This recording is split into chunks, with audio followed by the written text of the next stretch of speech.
Hello, hello. Welcome back, ladies and gentlemen.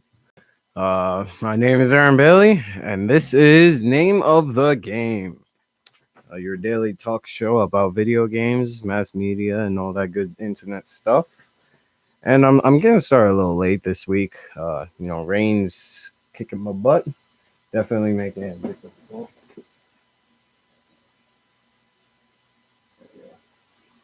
All right. Yeah, definitely make it a bit difficult for me to to work this week. I'll tell you that much. But I'm gonna make my way through it and do my best. This week is gonna be kind of a short show, but I hope that I can still entertain you guys this week. There's a lot to talk about. I wish I had more time. I came in here soaking wet, and it's kind of got me a little bit frazzled, but I'll get my stride. So let's go on to the first thing we got to talk about this week. Recent controversy surrounding with the Hong Kong protests that even you can see how this has become such a big thing that's even reached into my realm where of video games. So the popular video game company Blizzard was recently under fire. They got a lot of flack this week for their decision to ban a player that was in support of the Hong Kong protests on his stream. I don't think on his stream.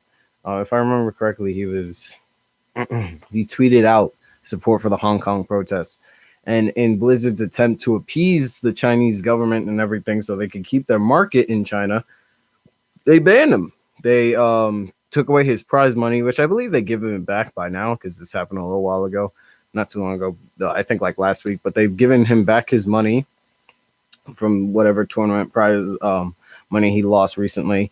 They banned him from being able to play professional league for I think, oh my gosh, what was it, like 6 months, which is big for somebody in his field because you definitely need all the time you can get. Yeah. Should I turn up a bit? Let me see. Hold on one sec, folks. I thought you were recording. I didn't know. Oh, am I? No, you're not. No, you're not. Don't worry. I'm not? Oh, no, you are. I couldn't hear your mic, though. Oh, is it not? Yeah, this is the stream thing, right? Yeah, no, but I couldn't hear you through the thing unless it's the thing. Is it this thing over here that I turned down? Because it was making a lot of noise.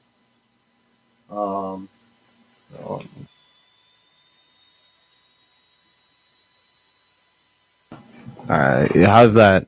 Oh, yeah, you're good. I forgot to turn something on. Oh, okay, no problem. Sorry, that's my bad. Okay, no, you're good. You're good. All right, sorry about that. Technical difficulties, folks. Classic. But like I was saying, yeah. So Blizzard definitely caught a lot of flack this week for how it treated that player. Let me see. To a college team, yeah. Okay, so Blizzard gave a 6-month ban to a college team that held up a free Hong Kong sign. So it began. He's a Hearthstone player, not League of Legends. I had that wrong, but yeah, he held up a free Hong Kong sign at his team actually. Yeah, American University, universities, 3-player Hearthstone demonstrated in their own way by holding up a sign that said "Free Hong Kong, boycott Blizz." Yeah, this. Oh no! This is another thing that happened recently. Oh wow. So looks like Blizzard didn't seem to learn their lesson from the first time, but it seems that they banned another entire team who was in support of it after they saw what this other Blizzard team do. Here, hold on a second. I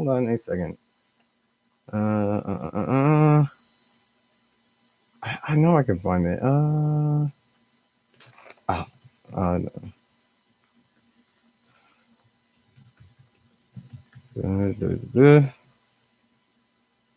Yeah, okay. There it is. Kotaku's got me. Okay, so the title reads Blizzard suspends Hearthstone player for Hong Kong support, pulls prize money. Yeah, so he was a Hearthstone player. They suspended him. What you call it? His name was Chung Blitzchung. This is his name. Chung Ninghua, pro Hearthstone player from Hong Kong, ended a stream earlier this week with a statement of support for those engaged in months-long protests against local police and government. As a result of this, Blizzard has ruled that he violated competition rules and handed out a heavy punishment, which, like I said, included banning him for 6 months. They took away his prize money from his recent tourney wins, and they also, what you would call it, they banned him from being able to compete for, I believe, about 6 months as well. Uh, yeah. It was not. It was not. He was also removed from Grandmasters in the game as well, which really sucks because I can't imagine the amount of time he must have put into Hearthstone to get to Grandmasters, and they just remove him from that rank altogether. But it's a pretty crappy thing that Blizzard did, and they definitely saw no short of backlash from it.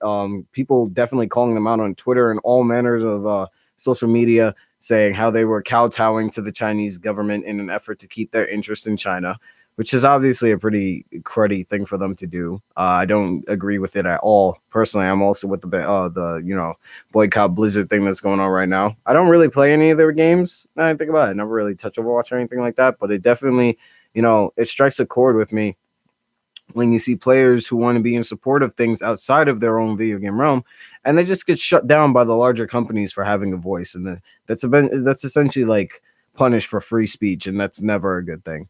So, yeah, as a part of this, recently, I think Overwatch for the Switch, which had been promoted, I think, a fair amount in recent months and was kind of hyped up a bit. People were looking forward to it, even though Overwatch has been in the spotlight for some time now. Came out yesterday, and my gosh, I've never seen a video game reveal or a video game release on another platform as big as Overwatch is get such little coverage. Nintendo didn't cover it at all. It had no special announcement on its Twitter page.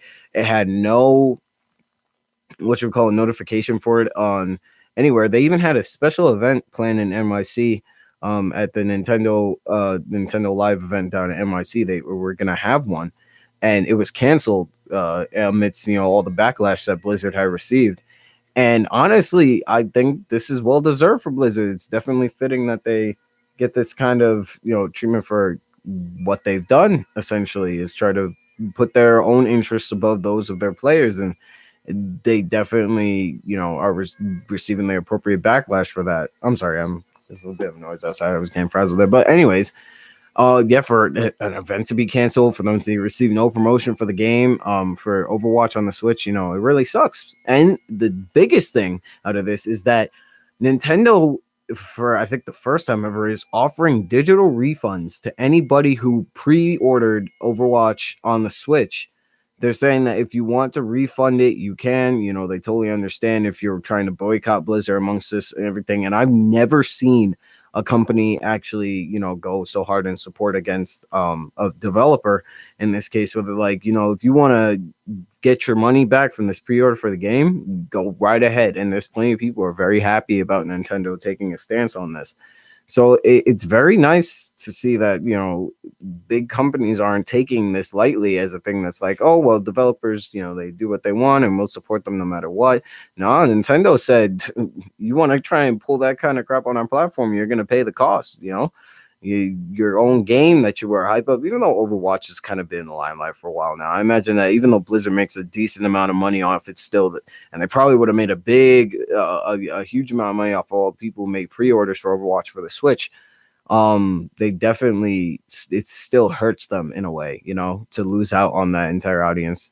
I've seen many a response surrounding this, how people feel. Some people think that's, in regards to video games, that this is just something that that Blitzchung, of course, should have just, kept kind of separate. Like he shouldn't have talked about it at the end of his stream in support, of Hong Kong and everything like that. But I think that, it's important to, when you have a platform and you have a good amount of followers, when you see something that you think is wrong or is an injustice, it's definitely right for you to voice your opinions on the matter, Let your voice be heard. You have the platform, you have the numbers, and obviously now with all the backlash he's received, I think that that Blitzchung must be very happy, not with how it's affected him, of course, but they did backpedal and give him back his tourney money, which is good.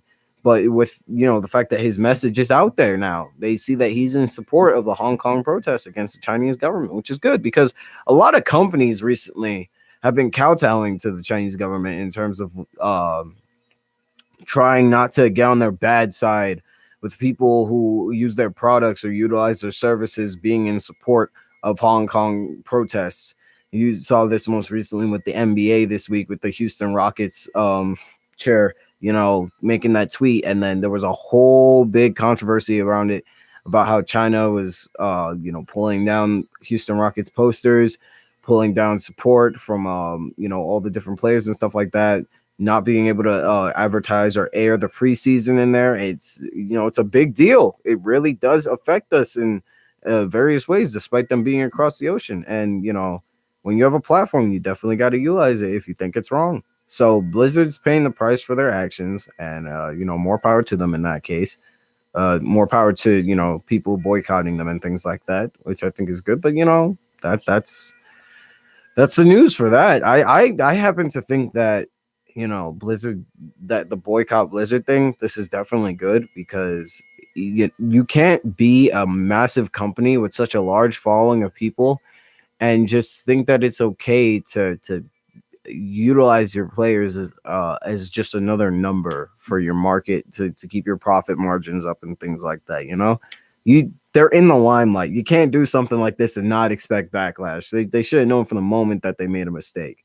But regardless of that, let's move on. So in other news this week, Riot, the makers behind League of Legends, had I don't know what I would call it exactly. I wouldn't call it like it's basically a Nintendo Direct style event where they showed off new stuff for their games, and also there had been a rumored fighting game that they were going to be having for the I think if I remember correctly, sometime in 2020 is when we're supposed to be getting more details about it.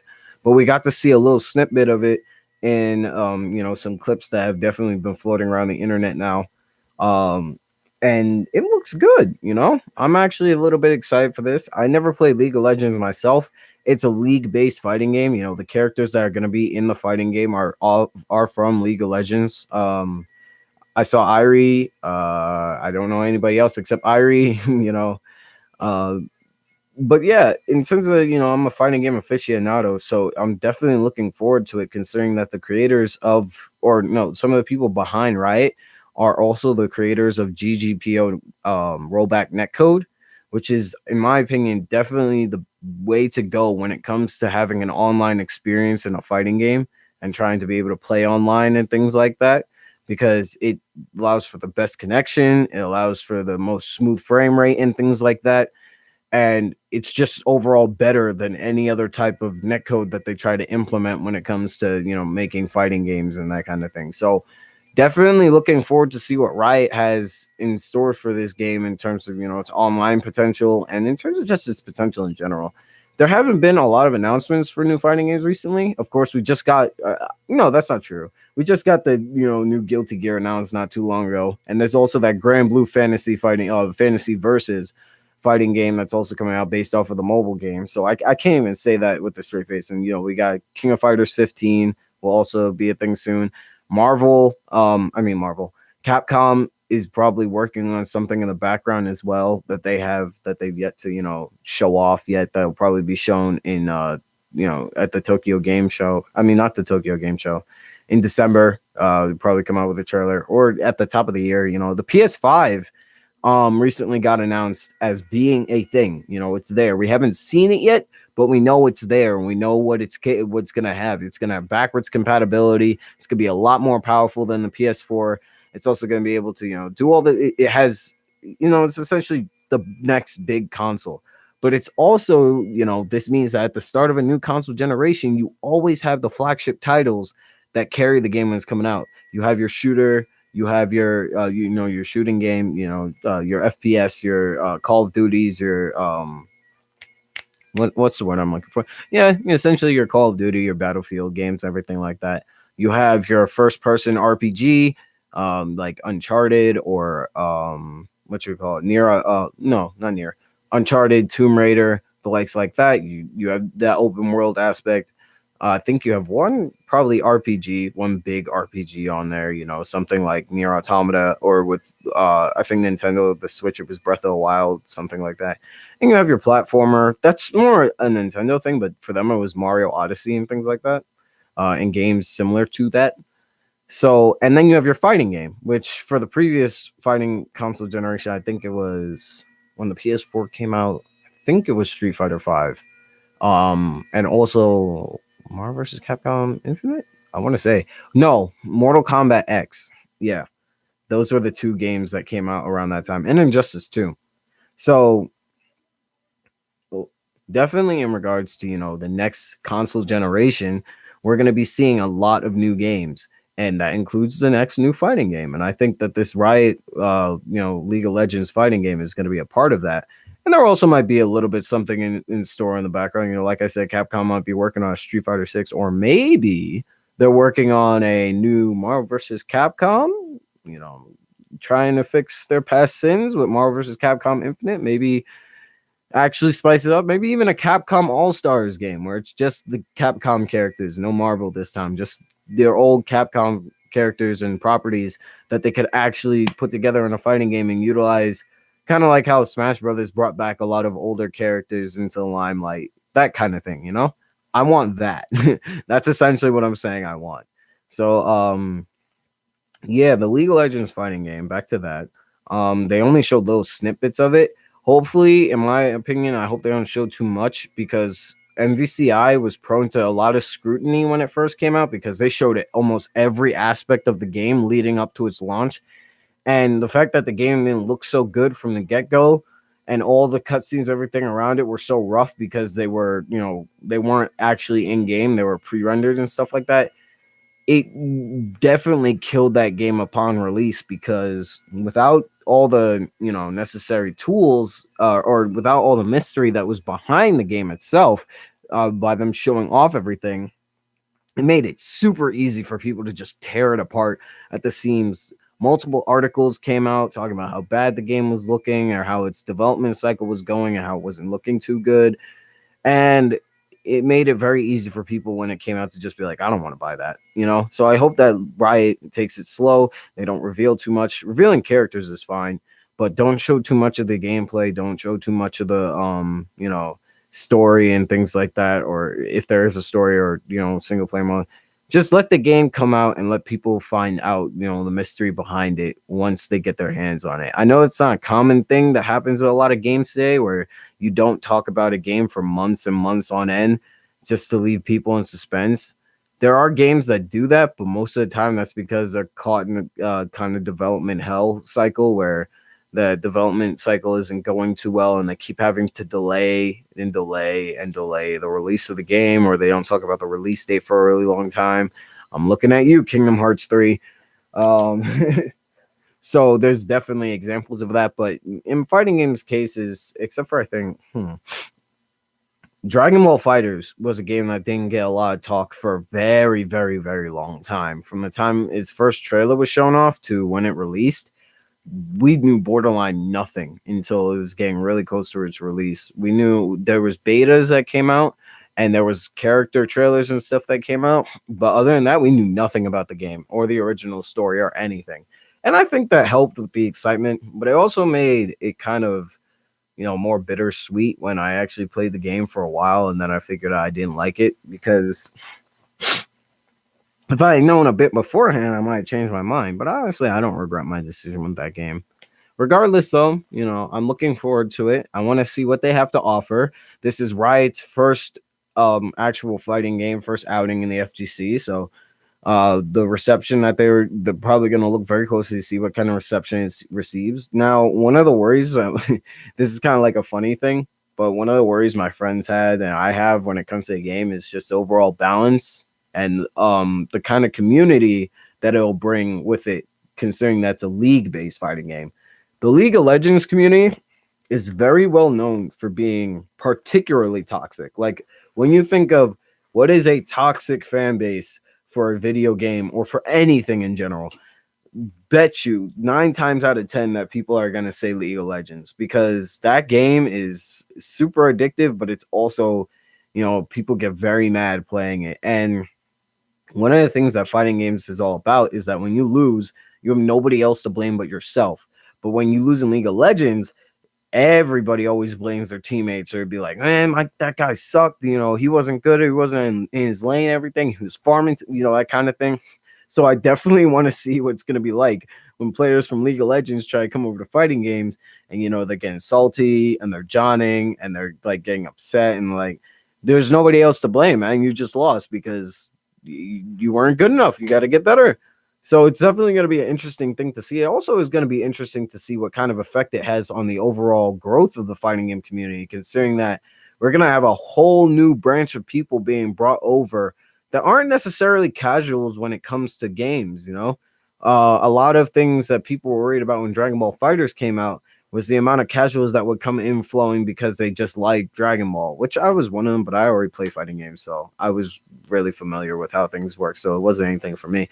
But, people who had never played fighting games before were introduced to it through Dragon Ball Fighters, and they definitely didn't take it lightly. They played the game for a little bit and then they were done because they either didn't have fun getting beat by their friends all the time after their friends who were hardcore figured out combos and stuff, or they were interested and they stuck around and they got better, that kind of thing. Like one of the YouTubers I watched, named Rhyme Style, he doesn't really play fighting games. He plays like a lot of the older Dragon Ball games, which aren't really competitive fighting games. They're fighting games, like you fight in them, but they're not traditional fighting games like your Street Fighters, your Marvel vs. Capcoms, your Killer Instincts, your Mortal Kombats, your Streets of Rage, your Dead or Alive, or your Tekkens. They're not like that. They're more arena fighters like Naruto, Shippuden Raging Storm.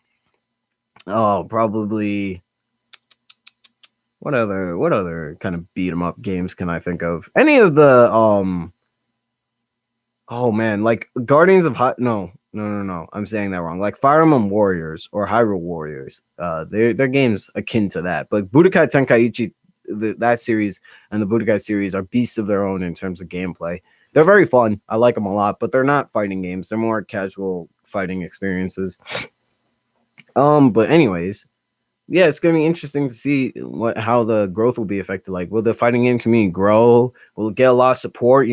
Will we have another fighting game that's sponsored by its developer and has tours where it gets a lot of money invested into it and everything? Hopefully, if the game is good and it gets invested into it, that'll inspire other video game companies, Nintendo, to really put effort into backing their their communities around the games that they love so much, people love so much. Honestly, it's a travesty to me that Nintendo refuses to, or doesn't refuse, but doesn't really support the Smash community in terms of backing like tourneys put together by people or tournament organizers in Smash Ultimate and Melee. There's no real backing of Nintendo behind those. Nintendo holds its own events for Smash, their own competitive events with their own rules, but they don't really back other tourneys for Smash Ultimate and Super Smash Brothers Melee with money, with tournaments, with tournament prize pools and things like that.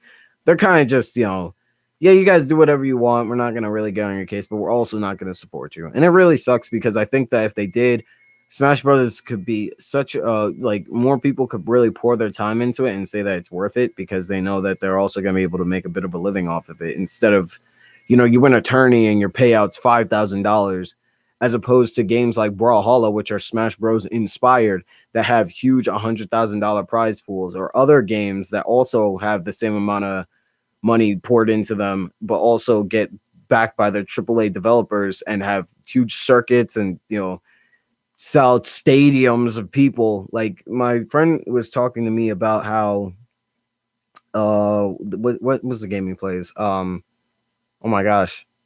Every time I go to think of a game, I could see it in my head, but I can't remember the name. Rocket League.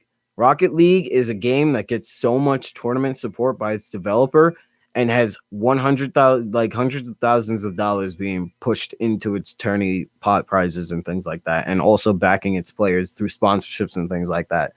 But Smash Bros ain't got jack. They have sponsors in different teams and stuff like that, but those teams are also invested in many other games as well and players in those games as well. if they were just Smash Brothers, I don't know that they'd be around for as long as they have. But yeah, it's interesting to say at least. Maybe Nintendo will change their mind in the future and finally back Ultimate and Melee as an official thing. It'd be really nice to see the company that's made the game we love so much and also catered to us a little bit with Ultimate recently being a more competitive oriented game. It'd be really nice for me to see them actually back their players and their base, to make it a stronger connection between the two of them. It'd be nice. And for also, maybe for them to add costumes as well. I'd pay DLC. That's actually one of the things that if they add DLC for paid costumes, I'd buy it a heartbeat. If the costumes were good, of course. If they were trash, I wouldn't buy them at all. But if they were good, if they had like alternate outfits for classic characters that looked amazing, like people have made in Project M, which is another fan made Smash game, I buy it so fast. Oh man, they have such a huge opportunity with this game that has over 75 characters in it to put extra costumes, to put like different colors and voice lines and things like that with the characters or different character interactions, and they just didn't. And it breaks my heart every time I look at like Mario. He has alts of the wedding outfit from Super Mario Odyssey as well as the builder outfit. And most of the older characters like Captain Falcon, Kirby, DK, Peach, Luigi, and things like that, they just have their same old costumes that they had in every single Super Smash Brothers games. In Super Smash Brothers game, granted they have some colors that they've added over the years, but it's nothing compared to having a completely alternate costume like you do in other fighting games. And it's a real shame because it's like the only franchise, I think, the only fighting game franchise that doesn't at this point have different costume colors or different costumes for their characters in the game. Dragonball Fighters has it through mods. They also have like pretty different looking costume colors, so that's fine. Um, they didn't capitalize on it either, which is really a shame. I don't know why. They definitely could have. Dragon Ball has a myriad of costumes for each different character, and it really would have been a good thing if they really want to cash on it. They should have made DLC. But Tekken has it, Street Fighter has it, Mortal Kombat has it. Some of the other Guilty Gear has it. Some of the other developers I know don't really have it. Like Under Night in Birth, which is made by Arc System Works, which also made Dragon Ball Fighters, doesn't have different color costumes. But they have different colors that you can purchase through in-game currency, which is really nice. That's cool. I don't mind like how they do it because it's like a 2D game, so not having different costumes that bad. But Smash Brothers has been around for damn near, I think, 20 years, and you're gonna tell me that they still don't have different costumes for characters in there? Get out of here, man. Nintendo, what are you doing? Don't you like money? I thought you guys like money. You're crazy. But anyway, I think that's yeah, I'm getting close to the end of time, so again, next week I hope that I can get here a bit earlier so we can discuss. If you guys have anything that you want me to talk about specifically, always feel free to email me. My email is baaron278@gmail.com. You're free to email me topics that you want me to discuss, stories that you want me to talk about, things like that. Always feel free to hit me up on Twitter. My Twitter is at the Young Chef, Great Lord Chef and things like that. I have a lot of fun doing this, but I also want to get you guys' opinion because it's always great to have a discussion as a community. I also do YouTube and I do Twitch as well. I try to stream. It's kind of hectic during the school year to try and find time to stream, but I'm always around.